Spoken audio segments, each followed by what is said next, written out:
মেলার জন্য বিগত সময় অনেক সময় দেখেছি যে পারমিশন দেওয়া হয়েছে মেলা করার জন্য, বাট আমি দায়িত্ব নেওয়ার পরে এখন পর্যন্ত কোনো মেলা উদযাপন করার জন্য কোনো দায়িত্ব বা কোনো পারমিশন দেওয়া হয়নি এবং ভবিষ্যতেও স্টেডিয়ামকে ব্যবহার করে কেউ মেলার জন্য ব্যবহার করবে সেই সুযোগটি আমরা দিব না। এবং আমরা প্রত্যেকটি জেলা স্টেডিয়ামে দীর্ঘদিনের আসলে অকার্যকতার কারণে কিছু সংস্কারের দরকার রয়েছে। তো আমরা একটি প্রকল্প হাতে নিয়েছি যে সারা বাংলাদেশের সকল জেলা স্টেডিয়াম, ক্রীড়া কমপ্লেক্স কিংবা আমাদের সুইমিং যে কমপ্লেক্সগুলো রয়েছে সেখানে সংস্কারের মাধ্যমে আমরা এগুলোকে সচল করতে চাই। আমরা হয়তো বা রাতারাতি পরিবর্তন দেখতে পারবো না, বাট আপনি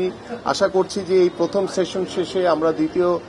যখন আবার নতুন করে স্পোর্টস শুরু করব, এই ধারাবাহিকতা যদি আমরা ধরে রাখতে পারি শেষ পর্যন্ত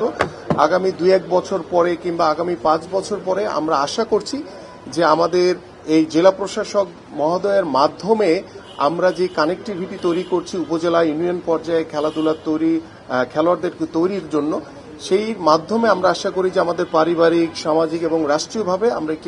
একটি আমূল গুণগত পরিবর্তন আনতে পারবো বলে আমরা বিশ্বাস করি।